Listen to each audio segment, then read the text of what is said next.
Quantitative ടെക്നിക്കിലെ decision theory എന്ന് പറയുന്ന ഒരു ചാപ്റ്റർ ആണ് ഇന്നത്തെ ക്ലാസ്സിലൂടെ നമ്മൾ ആരംഭിക്കുന്നത്. ക്വാണ്ടിറ്റേറ്റീവ് ടെക്നിക്കുമായി ബന്ധപ്പെട്ട് കുറേ ക്ലാസ്സുകൾ നമ്മൾ നേരത്തെ ഡിസ്കസ് ചെയ്തിട്ടുണ്ട്. അതിൻ്റെയൊക്കെ ലിങ്ക് ഞാൻ ഡിസ്ക്രിപ്ഷൻ ബോക്സിൽ കൊടുക്കുന്നുണ്ട്. ആ ക്ലാസ്സുകളൊക്കെ വാച്ച് ചെയ്യുക. അതേപോലെ എൻ്റെ വാട്സപ്പ് ചാനലിൽ ജോയിൻ ചെയ്ത് കഴിഞ്ഞാൽ ഞാൻ അപ്ലോഡ് ചെയ്യുന്ന ഓരോ ക്ലാസ്സുകളും നിങ്ങൾക്ക് കൃത്യമായിട്ട് ചാപ്റ്റർ വൈസ് ആയിട്ട് ലഭിക്കുന്നതാണ്. അതിൻ്റെയും ലിങ്ക് ഞാൻ ഡിസ്ക്രിപ്ഷൻ ബോക്സിൽ കൊടുത്തിട്ടുണ്ട്. അതേപോലെ ഈ ക്ലാസ് നിങ്ങളുടെ കൂട്ടുകാരിലേക്ക് അയച്ചു കൊടുക്കുക. നമുക്ക് ക്ലാസ്സിലേക്ക് പോകാം. ഡിസിഷൻ തിയറി, അതായത് ഡിസിഷൻ തിയറി എന്ന് പറഞ്ഞു കഴിഞ്ഞാൽ എന്താണെന്നുള്ളതാണ് നമ്മൾ നോക്കുന്നത്. അതിനു മുമ്പ് എന്താണ് ഡിസിഷൻ മേക്കിംഗ് എന്ന് പറഞ്ഞു കഴിഞ്ഞാൽ, decision making is the process of selecting best alternative among different alternative course of action. Okay, decision making എന്ന് പറയുന്നത് നമുക്ക് ഒരു കാര്യം ചെയ്യാൻ ഒരുപാട് അൾട്ടർനേറ്റീവ്സ് ഉണ്ടാകും. ഓക്കെ, ഒരുപാട് ഓപ്ഷൻസ് ഉണ്ടാകും. അപ്പൊ ആ ഒരു ഓപ്ഷൻസിൽ നിന്നും ഏറ്റവും നല്ല ഓപ്ഷൻസിനെ, ഏറ്റവും നല്ല അൾട്ടർനേറ്റീവിനെ സെലക്ട് ചെയ്യുന്ന പ്രോസസ്സിനെയാണ് നമ്മൾ ഡിസിഷൻ മേക്കിംഗ് എന്ന് പറയുന്നത്. നമ്മുടെ റിയൽ ലൈഫ് സിറ്റുവേഷനിൽ ഇത്തരത്തിൽ നല്ല ഒരു അൾട്ടർനേറ്റീവ് സെലക്ട് ചെയ്യേണ്ട ഒരുപാട് സിറ്റുവേഷൻസ് നമുക്ക് ലൈഫിൽ ഉണ്ടാകാറുണ്ട്. ഉദാഹരണത്തിന്, ഒരാൾക്ക് കാലിക്കറ്റിൽ നിന്നും എറണാകുളം വരെ പോകണമെന്ന് വെക്കുക. ഓക്കെ, കാലിക്കറ്റിൽ നിന്നും എറണാകുളം വരെ പോകാൻ കുറേ ഓപ്ഷൻസ് ഉണ്ട്. അതായത് എന്തൊക്കെയാണ് ഓപ്ഷൻസ് വരുന്നത്? ഒന്നാമത്, ഇയാൾക്ക് ബൈക്ക് എടുത്തുകൊണ്ട് പോകാം. ഇനി രണ്ടാമത്, ഇയാൾക്ക് അയാളുടെ കാർ എടുത്തുകൊണ്ട് പോകാം. ഇനി നെക്സ്റ്റ്, ഇയാൾക്ക് എന്ത് ചെയ്യാം? ട്രെയിൻ മാർഗം പോകാം. ഇനി അതല്ലെങ്കിൽ അടുത്ത ഓപ്ഷൻ എന്താണ്? പ്ലെയിൻ മാർഗം പോകാം. ഇനി ഇയാൾക്ക് എന്ത് ചെയ്യാം? നടന്നുകൊണ്ടും പോകാം. ഓക്കെ, അപ്പൊ ഇതൊക്കെ എന്താണ്? ഇതിന്റെ ഓപ്ഷൻസ് ആണ്. ഇതിനെയാണ് നമ്മൾ സെറ്റ് ഓഫ് അൾട്ടർനേറ്റീവ്സ് എന്ന് പറയുന്നത്. ഓക്കെ, അപ്പൊ ഇത്തരത്തിലുള്ള കുറെ ആൾട്ടർനേറ്റീവ്സിൽ നിന്ന് നമുക്ക് ഏറ്റവും നല്ലതിനെ സെലക്ട് ചെയ്യണം. ഇതിനെയാണ് നമ്മൾ ഡിസിഷൻ മേക്കിംഗ് എന്ന് പറയുന്നത്. ഇവിടെ നമുക്ക് ഏറ്റവും നല്ല ആൾട്ടർനേറ്റീവ് ഏതാണ്? ഞാൻ സെലക്ട് ചെയ്യുന്നത് ഈ ട്രെയിൻ ആണ് സെലക്ട് ചെയ്യുന്നത്. കാരണം എന്താണ്? ട്രെയിൻ ആകുമ്പോൾ നമുക്ക് ശാരീരികമായിട്ട് വലിയ പ്രയാസങ്ങളൊന്നും ഉണ്ടാവില്ല. അതേപോലെ അതെന്താണ്? കോസ്റ്റ് എഫക്റ്റീവുമാണ്. കൂടുതൽ വലിയ ചെലവും നമുക്ക് വരുന്നില്ല. ഓക്കെ, ഇനി നമ്മൾ നടന്നു പോവുകയാണെങ്കിൽ അത് നമുക്ക് ശാരീരികമായ ബുദ്ധിമുട്ടുകൾ ഉണ്ടാകും. ഇനി പ്ലെയിൻ മാർഗമാണെങ്കിൽ വലിയ കോസ്റ്റ്ലി ആണ്. ഇനി കാറ് എടുത്തു പോവുകയാണെങ്കിൽ അതും ശാരീരികമായിട്ടും അതേപോലെ സാമ്പത്തികമായിട്ടും കുറച്ച് പ്രയാസം ഉണ്ടാകും. ഇനി ബൈക്ക് എടുത്തു പോകുന്നതാണെങ്കിലും അതേപോലെ തന്നെ പ്രയാസം ഉണ്ടാകും. അപ്പൊ ഇതിൽ ഏറ്റവും നല്ല ഓപ്ഷൻ ആയിട്ട് എനിക്ക് തോന്നിയത് ഏതാണ്? ട്രെയിൻ മാർഗം പോകുന്നതാണ്.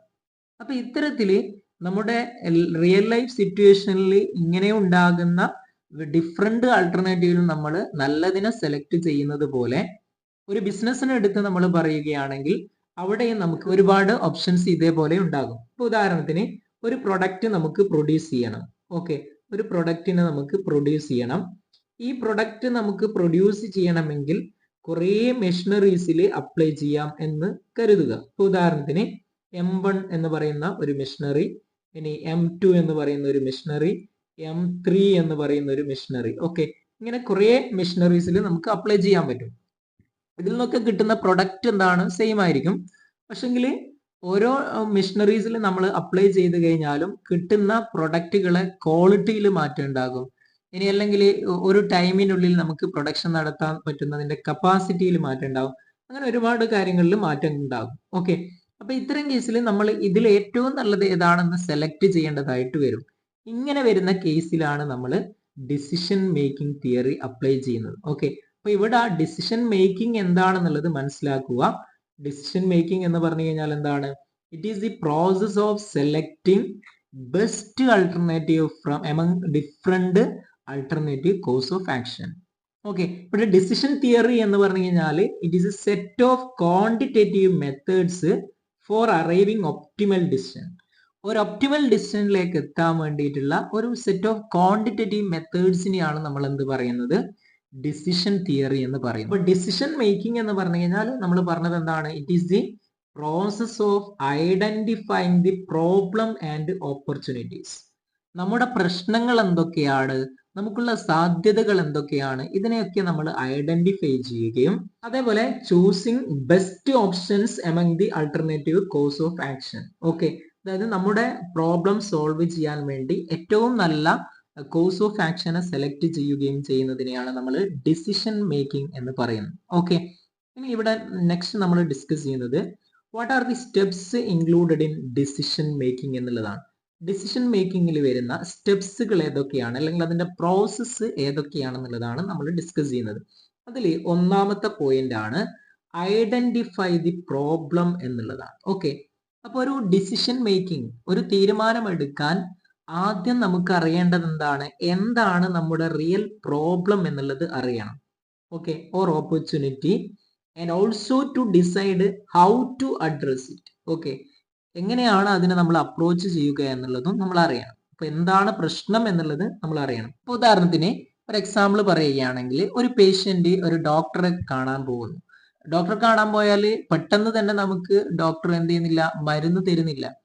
അതിനു മുമ്പ് ആ ഡോക്ടർ എന്ത് ചെയ്യുന്നുണ്ട്, he may ask so many questions to the patient in the first consultation to evaluate the real problem faced by the patient. നമ്മളൊരു ഹോമിയോ ഡോക്ടർക്കാണ് കാണിക്കുന്നതെങ്കിൽ പൊതുവെ ഹോമിയോ ഡോക്ടർ ഒരുപാട് ക്വസ്റ്റ്യൻസ് നമ്മളോട് ചോദിക്കും. അപ്പൊ ഇത്തരത്തിൽ കുറേ ക്വസ്റ്റ്യൻസ് ചോദിച്ചതിന് ശേഷം എന്താണ് റിയൽ പ്രോബ്ലം എന്ന് കണ്ടെത്തിയതിന് ശേഷം മാത്രമേ അവർ എന്ത് ചെയ്യുന്നുള്ളൂ, അതിനെ ഡയഗ്നോസ് ചെയ്യാനുള്ള മരുന്നുകൾ നമുക്ക് തരുന്നുള്ളൂ. ഓക്കെ, അപ്പൊ ഇത്തരത്തില് ഡോക്ടർ ഒരുപാട് ചോദ്യങ്ങൾ നമ്മളോട് ചോദിക്കുന്നത് എന്താണ്, നമ്മുടെ പ്രശ്നം എന്താണെന്ന് അറിയാൻ വേണ്ടിയിട്ടാണ്.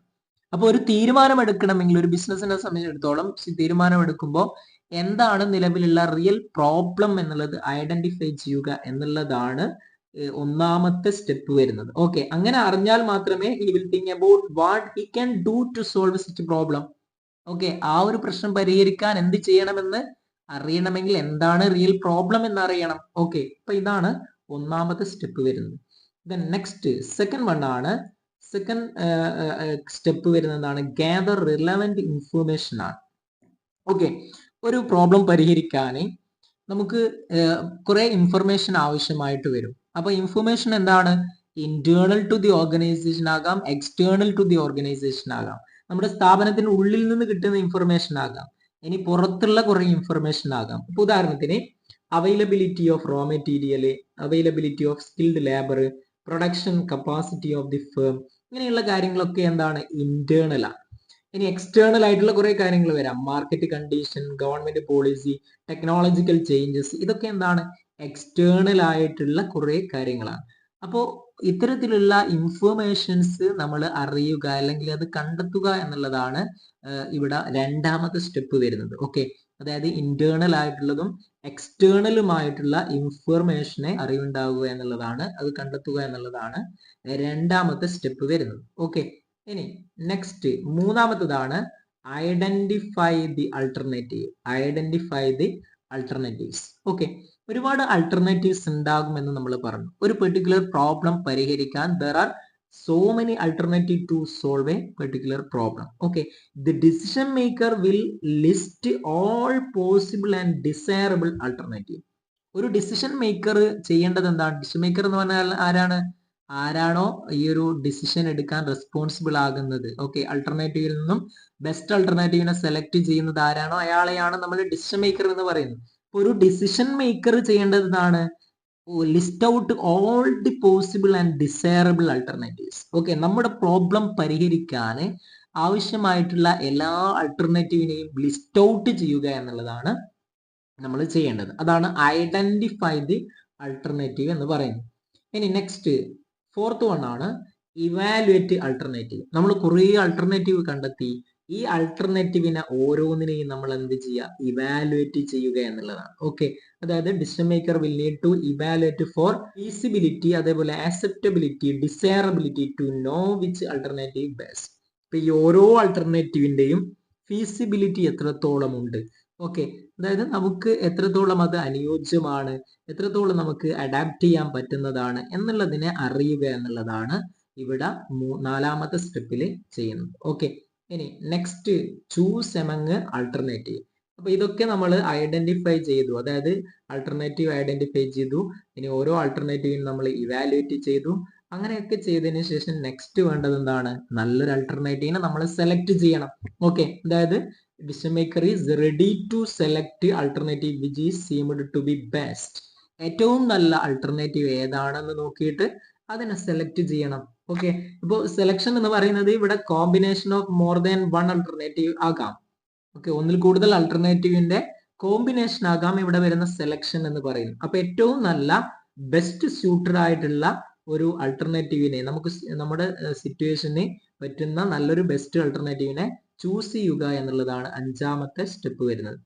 നെക്സ്റ്റ് വൺ ആണ് ടേക്ക് ആക്ഷൻ, അതായത് ഇംപ്ലിമെന്റേഷൻ ഓഫ് ഡിസിഷൻ ആണ്.